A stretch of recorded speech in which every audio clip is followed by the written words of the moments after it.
أعوذ بالله من الشيطان الرجيم بسم الله الرحمن الرحيم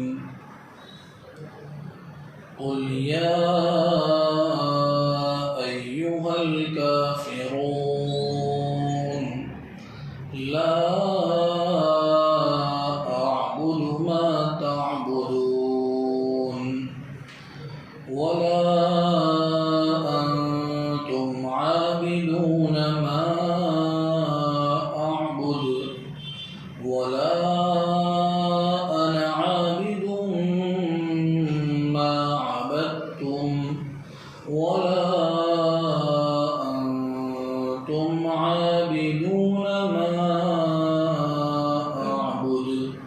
لكم دينكم ولي دين صدق الله العظيم. محترم سامعین کرام،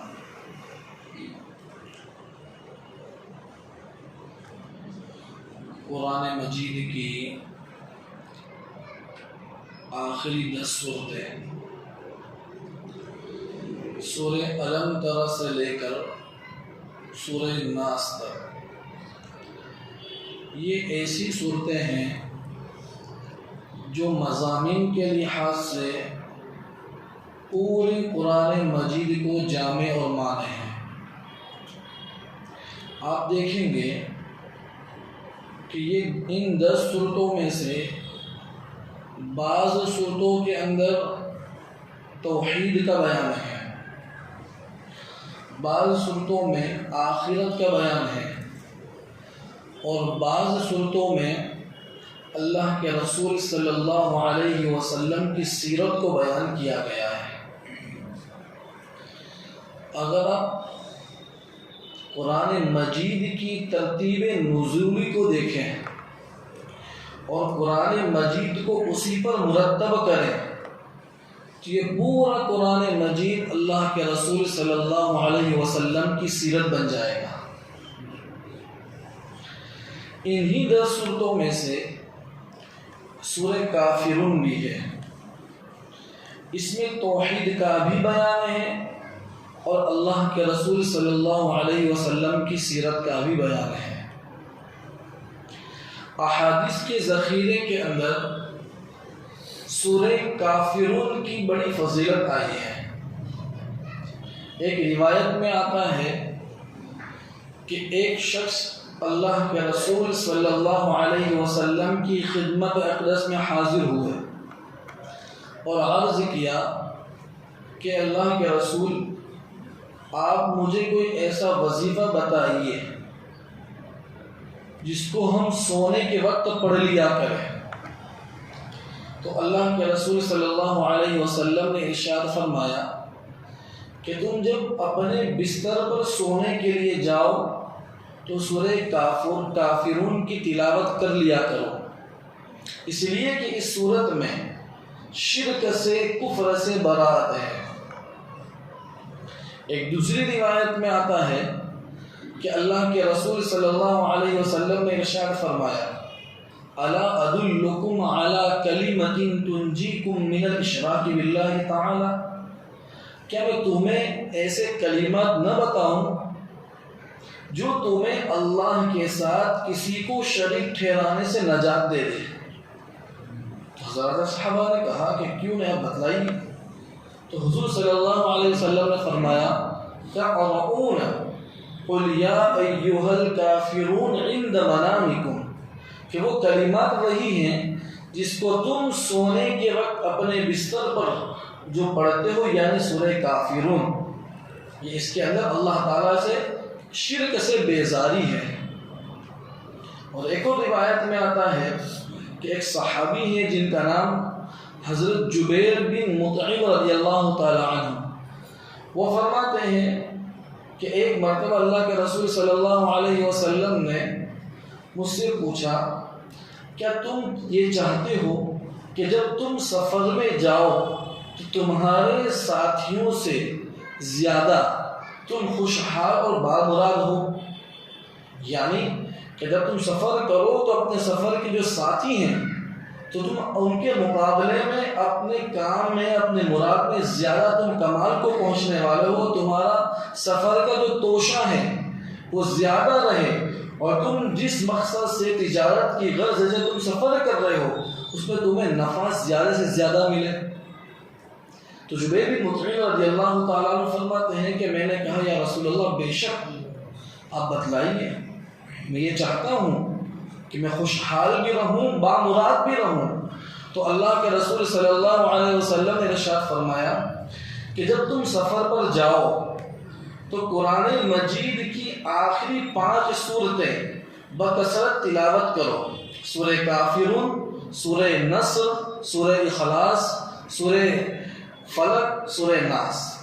کہ یہ 5 سورتیں بکثرت تلاوت کرو، اور ہر سورت کو بسم اللہ الرحمن الرحیم سے شروع کرو اور بسم اللہ الرحمن الرحیم پر ختم کرو۔ جبیر بن مطعم رضی اللہ تعالیٰ عنہ فرماتے ہیں کہ اللہ کے رسول صلی اللہ علیہ وسلم نے جب یہ وظیفہ نہیں بتلایا تھا، میں فرماتے ہیں کہ میں مالدار صحابہ میں سے ہوں، اللہ نے مجھے بہت مال و دولت دے رکھا تھا، تو میں سفر کرتا تھا تو اپنے ساتھیوں کے مقابلے میں سفر کا توشہ بھی کم ہو جاتا تھا اور میری حالت خستہ ہو جاتی تھی، لیکن جب اللہ کے رسول صلی اللہ علیہ وسلم نے جو یہ وظیفہ بتلایا اس کے بعد سے میں اپنے ساتھیوں کے مقابلے میں آگے بڑھ جاتا تھا اور اپنے سفر کے مقصد میں کامیاب ہو جاتا تھا۔ اس لیے لکھا ہے حضرات علماء کرام نے کہ انسان جب اپنی تجارت کے لیے سفر کرے تو اس وظیفے کا ورد کرے، اس کو جاری رکھے، اللہ تبارک و تعالیٰ اس میں زیادہ سے زیادہ نفع عطا فرمائیں گے، جس کی فضیلت میں شامل ہے۔ ایک دوسری روایت ہے کہ حضرت علی رضی اللہ تعالیٰ عنہ فرماتے ہیں کہ ایک مرتبہ اللہ کے رسول صلی اللہ علیہ وسلم نماز کی حالت میں تھے، اور حالت نماز میں ایک بچھو نے اللہ کے رسول صلی اللہ علیہ وسلم کو ڈنک مارا، کاٹ لیا۔ جب اللہ کے رسول صلی اللہ علیہ وسلم نماز سے فارغ ہوئے تو حضور فرمانے لگے کہ لعن اللہ الاقرب لا تدعو مصلیا او غیرہ، کہ اللہ تعالیٰ کی لعنت و بچو پر کہ وہ نمازی غیر نمازی کسی کو چھوڑتا نہیں ہے۔ پھر اللہ کے رسول صلی اللہ علیہ وسلم نے صحابہ سے کہا کہ پانی لاؤ، نمک لاؤ، اور اللہ کے رسول جس جگہ پر بچھو نے ڈنک مارا تھا وہاں نمک اور پانی لگاتے جاتے تھے اور سورہ کافرون، سورہ فلق اور سورہ ناس کی تلاوت کرتے جاتے تھے، یہاں تک کہ اللہ کے رسول صلی اللہ علیہ وسلم کے بچھو کے ڈنک مارنے کی وجہ سے جو زہر پیدا ہو گیا تو وہ زہر ختم ہو گیا۔ گویا کہ ان 3 صورتوں میں زہر کا تریاق ہے کہ اس کو پڑھتے جائیں، اس کا ورد کریں، اس سے جھاڑیں تو کیا ہے، اس سے شفایاب ہو جاتا ہے۔ ایک روایت میں آتا ہے اس کی فضیلت کے سلسلے میں کہ اللہ کے رسول صلی اللہ علیہ وسلم نے ارشاد فرمایا کہ سورہ کافرون یہ ربع القرآن ہے، قرآن کا 1/4 حصہ ہے، 1/4 قرآن کے برابر ہے۔ ایک دوسری روایت میں ہے کہ سورہ کافرون یہ 1/3 قرآن کے برابر ہے۔ جیسا ہم جانتے ہیں سورہ اخلاص کے فضیلت کے اندر بھی یہ بات آئی ہے کہ سورہ اخلاص یہ قرآن مجید کے 1/3 حصے کے برابر ہے۔ اس کی حقیقت کیا ہے؟ ہم یہ سمجھتے ہیں کہ کوئی آدمی سورہ اخلاص کو 3 مرتبہ پڑھ لے تو اس کو ایک قرآن کریم ختم کرنے کا ثواب ملتا ہے، یہ ہم یہ جانتے ہیں، اور کسی کو بخشنا ہو تو بخیلی کے سبب ہم یہی بخشتے ہیں کہ 3 مرتبہ سورہ اخلاص پڑھ لیتے ہیں اور مرحومین کو ایصال ثواب کر دیتے ہیں۔ حالانکہ حضرات محدثین نے لکھا ہے ان احادیث کا مطلب یہ نہیں ہے، ان احادیث کا مطلب یہ ہے کہ جہاں یہ فرمایا کہ سورہ کافرون 1/4 قرآن کے برابر، سورہ کافرون 1/3 قرآن کے برابر، سورہ اخلاص 1/3 قرآن کے برابر، اس کا مطلب یہ ہے کہ قرآن کریم کے مقاصد بنیادی طور پر 3 ہیں۔ نمبر 1 توحید، نمبر 2 احکام شریعت، نمبر 3 احوال آخرت۔ توحید کسے کہتے ہیں؟ توحید کہتے ہیں کہ عبادت کو اللہ تعالیٰ کی ذات کے ساتھ خاص کر دینا، اور یہ 2 طریقے سے، تخصیص 2 طریقے سے ہوتی ہے۔ نمبر 1 کہ غیر اللہ سے عبادت کی نفی کرنا، کہ عبادت ہوگی تو اللہ کی ہوگی، کسی کی نہیں ہوگی. اور تخصیص کا دوسرا طریقہ کہ اللہ تعالیٰ کے لیے عبادت کو ثابت کرنا. یہ دو ہوئے توحید میں دو باتیں آ گئی. اور تیسری بات احکام شریعت، اور چوتھی بات احوال آخرت. تو یہ سورہ کافرون جو ہے یہ غیر اللہ سے عبادت کی نفی پر یہ مکمل صورت مشتمل ہے. اسی صورت میں یہی بیان کیا گیا ہے کہ عبادت غیر اللہ کی نہیں ہوتی، عبادت ہوتی ہے اللہ تعالیٰ کی ہوتی ہے. گویا کہ قرآن مجید کے جو مضامین ہیں، جو مقاصد ہیں، ان مقاصد اور مضامین میں سے اس صورت میں ایک مضمون آ گیا ہے. جیسے سورہ اخلاص کے متعلق محدثین فرماتے ہیں کہ قرآن مجید کے 3 مضامین ہیں: توحید، رسالت، آخرت. اور سورہ اخلاص کے اندر اللہ تعالیٰ نے توحید کو بیان کیا ہے. یہ اس کا اصل مطلب ہے کہ یہ سورت قرآن کا چوتھا حصہ، یہ سورت قرآن کا تیسرا حصہ، جب جو مطلب ہم سمجھتے ہیں کہ اس کی تلاوت کرنے کے اوپر آدمی کو 1/3 قرآن پڑھنے کا ثواب ملتا ہے، حضرات محدثین نے لکھا ہے کہ وہاں جن لوگوں نے یہ بات کہی ہے اسے قیل کے ساتھ لکھا ہے. یہ اہل علم حضرات جانتے ہیں کہ یہ قول ضعیف ہے، یہ تشبیہ میں کوئی وزن نہیں ہے، مضبوط نہیں ہے. اصل وضاحت تو یہی ہے کہ قرآن کے مضامین کے اوپر دیکھا جائے تو اس کا ایک پورا کا پورا مضمون اس صورت کے اندر آ گیا ہے. اسی لیے اللہ کے رسول صلی اللہ علیہ وسلم کا معمول مبارک یہ ذکر فرمایا حضرات صحابہ نے کہ اللہ کے رسول صلی اللہ علیہ وسلم عموماً فجر سے پہلے 2 سنتوں میں اور مغرب کے بعد کی 2 سنتوں میں پہلی رکعت میں سورہ کافرون کی تلاوت فرماتے تھے اور دوسری رکعت میں سورہ اخلاص کی تلاوت فرماتے تھے. اس لیے کہ سورہ کافرون میں غیر اللہ سے عبادت کی نفی ہے اور سورہ اخلاص میں اللہ تعالیٰ کے لیے عبادت کا اثبات ہے. گویا کہ توحید کی دونوں قسمیں ان دونوں صورتوں کے اندر شامل ہو جاتی ہے. اس لیے اللہ کے رسول صلی اللہ علیہ وسلم کا یہ معمول مبارک تھا. اور اللہ کے رسول صلی اللہ علیہ وسلم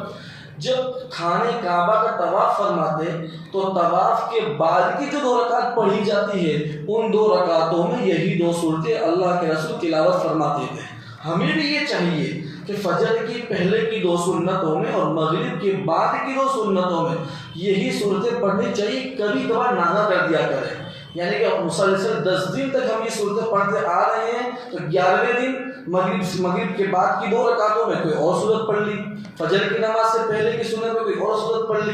ناغا ہو جاوے اس سے یہ پتہ چلتا ہے کہ آدمی نے اس امر سنت کے اوپر التزام نہیں کیا ہے، اس کو فرض کا درجہ نہیں دے دیا، اس کو واجب کا درجہ نہیں دے دیا. یہ ناغا کرنا یہ اس بات پر دلالت کرتا ہے. اسی طریقے سے ایک حدیث کے اندر آتا ہے کہ اللہ کے رسول صلی اللہ علیہ وسلم نے ارشاد فرمایا کہ منافق چاشت کی نماز نہیں پڑھتا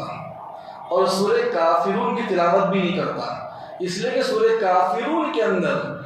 نفاق سے، کفر سے، شرک سے براءت ہے اور منافق کے دل میں نفاق بھرا ہوا ہے تو گویا وہ پڑھے گا تو اس کے زبان کا حال اور اس کے دل کا حال الگ الگ ہو جائے گا.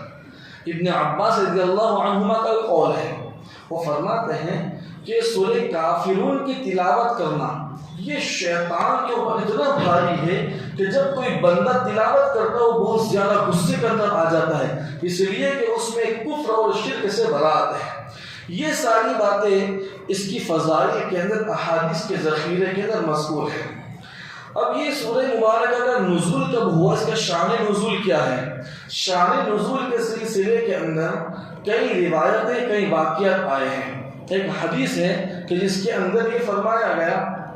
کہ سرداران قریش جن میں سر فہرست ولید بن مغیرہ، عاص بن وائل اور اسود بن عبد المطلب، یہ بڑے بڑے سرداران قریش اللہ کے رسول صلی اللہ علیہ وسلم کے پاس آئے مکی زندگی میں اور آ کر کہنے لگے اے محمد، ہم آپ کے پاس مصالحت کی، صلح کی ایسی شکل لے کر آئے ہیں کہ 1 سال ہم آپ کے معبودوں کی عبادت کریں گے اور 1 سال آپ ہمارے معبودوں کی عبادت کریں گے۔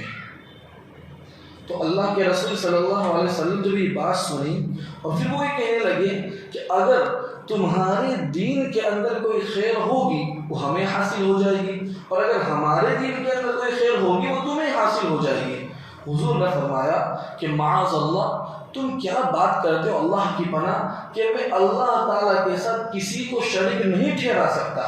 اس موقع کے اوپر سورہ کافرون نازل ہوئی۔ دوسرا واقعہ حدیث کے اندر یہ آتا ہے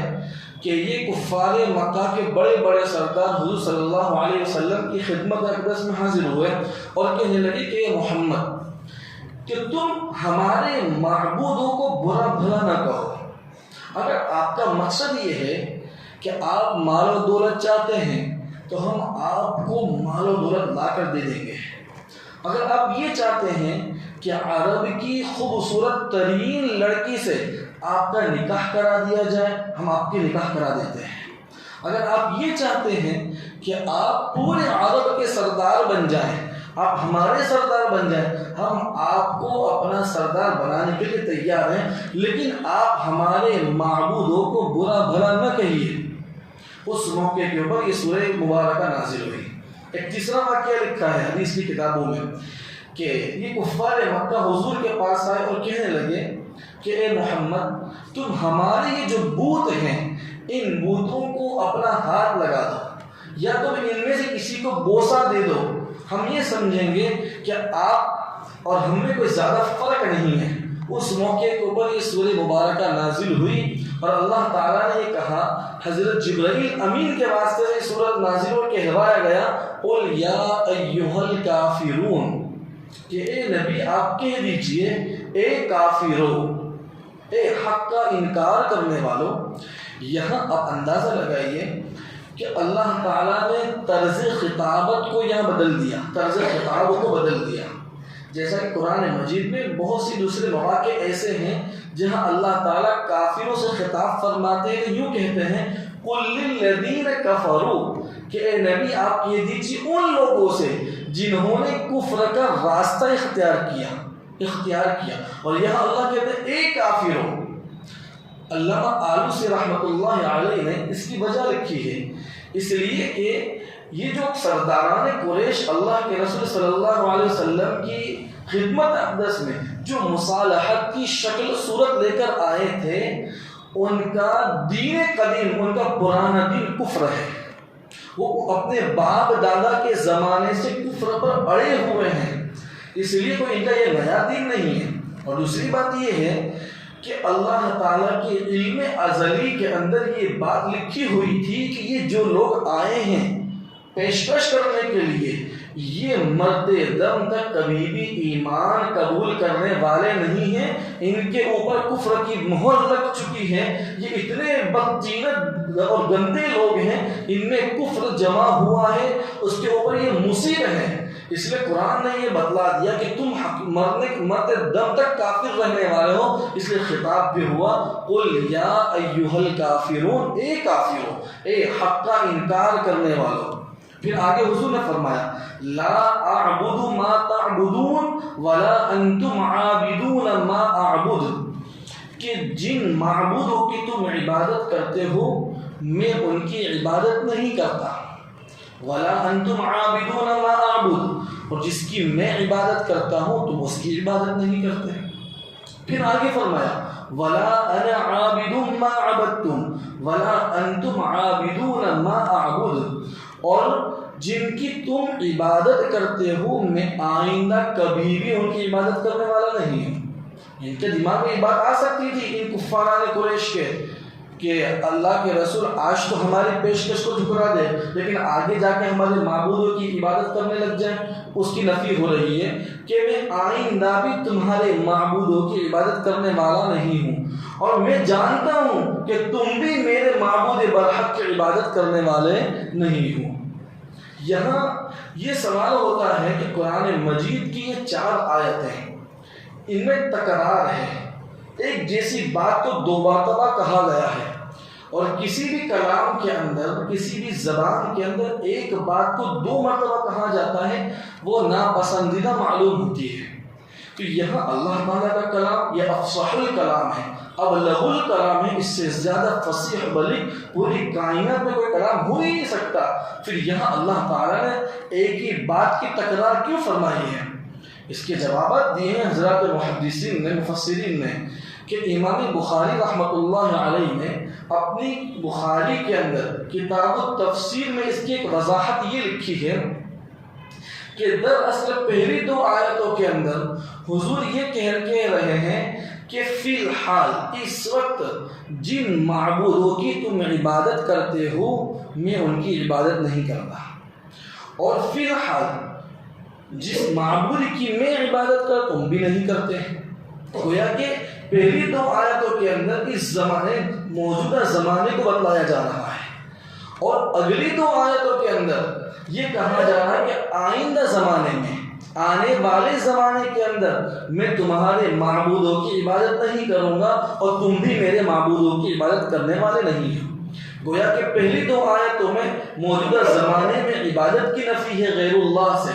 اور دوسری 2 آیتوں میں آنے والے زمانے کے اندر غیر اللہ سے عبادت کی نفی ہے۔ حافظ ابن کثیر رحمۃ اللہ علیہ نے لکھا ہے کہ دراصل پہلی 2 آیتوں کے اندر یہ کہا گیا کہ جن معبودان باطلہ کی تم عبادت کرتے ہو ان کی میں عبادت نہیں کرتا، اور جس ذات برحق کی میں عبادت کرتا ہوں تم ان کی عبادت نہیں کرتے۔ گویا کہ پہلی 2 آیتوں میں معبود کو بتلایا گیا ہے، اور دوسری 2 آیت کے اندر حضور یہ کہہ رہے ہیں کہ جس طریقے عبادت تم کرتے ہو اس طریقے پہ میں عبادت نہیں کرتا، اور جو میرا طریقہ ہے جب تک تم ایمان نہیں لاتے وہاں تک تم میرے عبادت کے طریقے کے اوپر تم عبادت کرنے والے نہیں ہو۔ گویا کہ پہلی 2 آیتوں میں معبودوں کا اختلاف ہے، اور دوسری 2 آیتوں کے اندر عبادت کے طریقے کا اختلاف ہے کہ میرا معبود بھی الگ، میری عبادت کا طریقہ بھی الگ ہے۔ اور حافظ ابن کثیر رحمۃ اللہ علیہ فرماتے ہیں کہ میرے نزدیک یہ تفسیر زیادہ راجح ہے، اس لیے کہ کلمہ اسلام لا الہ الا اللہ محمد رسول اللہ سے یہی بات نکلتی ہے۔ اس میں کیا کہا گیا ہے کہ اللہ کے سوا کوئی معبود نہیں، اور عبادت کا طریقہ وہی معتبر اور مستند ہے جو نبی کریم صلی اللہ علیہ وسلم کے واسطے سے ہم تک پہنچا ہے۔ اس لیے معبود بھی الگ ہے جس کی تم عبادت کرتے ہو، اور عبادت کا طریقہ بھی الگ ہے۔ اس لیے قرآن مجید کی ان آیتوں کے اندر کوئی تکرار نہیں ہے، یہ مضامین الگ الگ اس کو بیان کیے گئے ہیں۔ آخری آیت کے اندر یہ کہا گیا لکم دینکم ولی دین، کہ تمہارے لیے تمہارا دین ہے اور میرے لیے میرا دین۔ مطلب یہ ہے کہ حضور یہ فرمانا چاہتے ہیں کہ میں توحید کا علم بردار ہوں، میں توحید کا پیکر ہوں، میں توحید کے اوپر برقرار رہتے ہوئے میں شرک والے کام نہیں کر سکتا، اور تم شرک میں مبتلا ہو کر مشرک ہونے کی حالت میں تم توحید والے کام نہیں کر سکتے۔ اس لیے فرمایا کہ تمہارا بدلہ تمہارے اعمال کے مطابق، جیسا تم کرو گے ویسا تم بھگتو گے، میں جیسا عمل کروں گا ویسا میں بدلہ پاؤں گا۔ حضور یہ فرماتے ہیں، جیسا کہ قرآن مجید کی دوسری آیت سے اس کی تائید ہوتی ہے کہ فَإِن كَذَّبُوكَ فَقُلْ لِي عَمَلِي وَلَكُمْ عَمَلُكُمْ۔ حضور فرماتے ہیں، قرآن یہ کہتا ہے کہ اگر یہ سارے لوگ آپ کی تکذیب کریں تو آپ ان سے کہہ دیجئے کہ میرے لیے میرا عمل ہے، تمہارے لیے تمہارا عمل ہے۔ تو یہاں پر بھی دین سے مراد اعمال دین ہے، کہ تمہارے لیے تمہارے اعمال دین اور میرے لیے میرے اعمال دین ہے، تم جیسا کرو گے ویسا بھگتو گے۔ اس کا مطلب ہرگز یہ نہیں ہے کہ قرآن مجید کی یہ آیت اور یہ سورت کافروں کو ان کے کفر کے اوپر جمع رہنے کی دعوت دے رہی ہے، یہ بالکل اس کا مطلب نہیں ہے، بلکہ تم نے حالت کفر میں جو عمل کیے ہیں، حالت شرک میں جو عمل کیے ہیں، اس کا بدلہ تم خود پاؤ گے۔ یہ آیت کریمہ کا یہ ما حصل تھا۔ اب اس آیت اس سورہ مبارکہ سے تو ہمیں یہ معلوم ہوتا ہے کہ کفار کے ساتھ، مشرکین کے ساتھ ہم کسی طرح کی مسلمان مصالحت صلح نہیں کر سکتے، بالکل یہ صلح نہیں کر سکتے۔ جبکہ قرآن مجید کی ایک دوسری آیت ہے جہاں یہ کہا گیا وَإِن جَنَحُوا لِلسَّلْمِ فَاجْنَحْ لَهَا، کہ یہ کہا گیا کہ اے مومنوں اگر یہ کافرین صلح کے لیے اپنے بازو کو جھکائیں تو تم بھی جھک جائیے، تم بھی صلح کے اوپر آمادہ ہو جائیے۔ اس سے معلوم یہ ہوتا ہے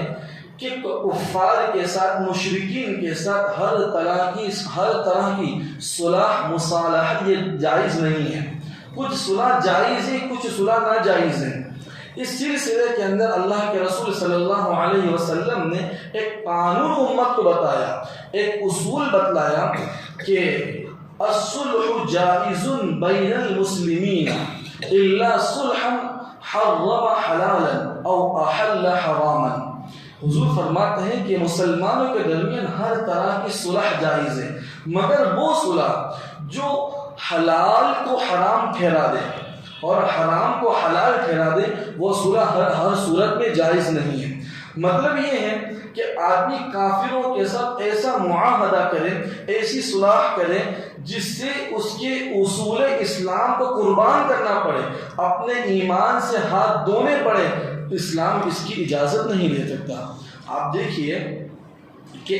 موجودہ حکومت نے کئی سال، 2-3 سال پہلے جو تعلیمی پالیسی نافذ کی ہے ملک ہندوستان کے اندر، وہ تعلیمی پالیسی یہ سرسری ہمارے اس ملک ہندوستان کے قانون کے خلاف ہے۔ ہمارا ملک ہندوستان یہ سیکولر ملک ہے جہاں کے قانون میں یہ لکھا ہوا ہے کہ یہاں کے تعلیم میں، اسکول اور کالج کے نصاب میں، سلیبس کے اندر کوئی ایسی کتاب داخل نہیں کی جا سکتی جو مذہبی ہو۔ لیکن انہوں نے ایک تعلیمی پالیسی بنائی جس میں مذہبی کتابوں کو داخل کیا، اور ابھی کچھ دنوں پہلے گجرات کی حکومت نے یہ قانون پاس کیا ہے کہ 6ٹھی کلاس سے لے کر 12ویں کلاس تک بھگوت گیتا پڑھائی جائے گی۔ یہ ایسا ہو گیا گویا کہ ہم اپنے بچوں کو ان اسکولوں میں بھیج کر ان کے ایمان کو خراب کر رہے ہیں۔ یہ کتابیں پڑھا کر ان کے ایمان کے سلب ہونے کے کام میں ہم خود شریک ہیں، جبکہ یہ ایسا نہیں ہونا چاہیے۔ ہمیں ان کا منہ توڑ جواب دینا چاہیے۔ جیسا کہ کتابوں میں لکھا ہے کہ راجیو گاندھی کے زمانے کے اندر انہوں نے ایسی ایک تعلیمی پالیسی نافذ کی تھی تو مفکر اسلام مولانا ابو الحسن علی ندوی رحمۃ اللہ علیہ نے اس کا منہ توڑ جواب دیا تھا، اور خود گئے تھے راجیو گاندھی کے پاس اور جا کر یہ کہا اگر تم یہ سمجھتے ہو کہ تم ایسی تعلیمی پالیسی نافذ کرو گے اور ہمارے بچوں کے ایمان کو ختم کرو گے، یاد رکھ لینا ہمارے بچے تمہاری کالجوں میں، تمہارے اسکول میں نہیں آئیں گے، تمہارا نقصان ہو جائے گا۔ جب یہ دیکھا ایک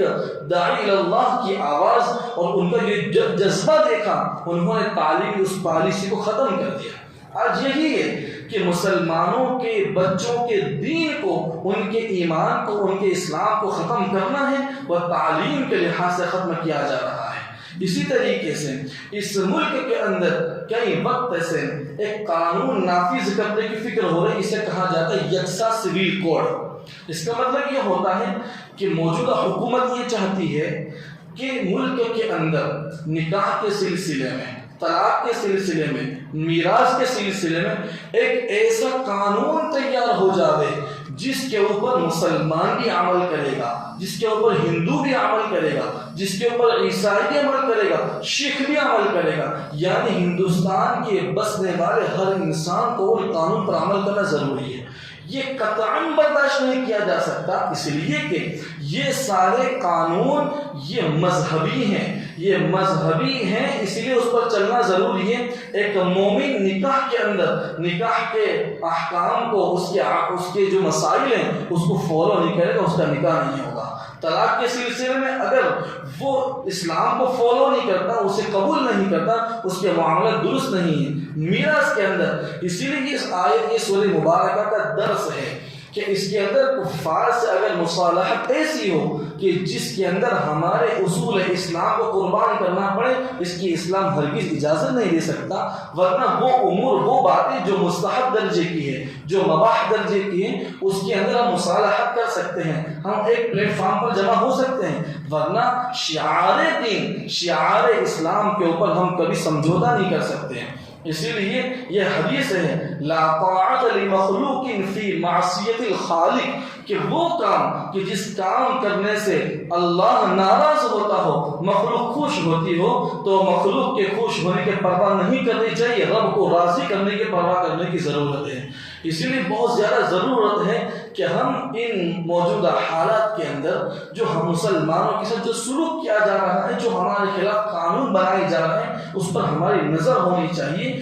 اس کے خلاف ہم اپنی حسب استطاعت، اپنی طاقت کے مطابق ہم ڈیفینس بھی کریں، ہم قانونی کارروائی کریں، قانونی لڑائی بھی لڑیں۔ یہ قرآن مجید کی سورہ مبارکہ کا درس ہے۔ اللہ تبارک و تعالیٰ ہمیں قرآن کریم کو صحیح طریقے سے سمجھنے کی توفیق عطا فرمائے۔ سبحان اللہ وبحمدہ، سبحانک اللہم وبحمدک، واشہد ان لا الہ الا انت، نستغفرک ونتوب الیک۔ سبحان ربک رب العزة عما یصفون، وسلام علی المرسلین، والحمد للہ رب العالمین، برحمتک یا ارحم الراحمین۔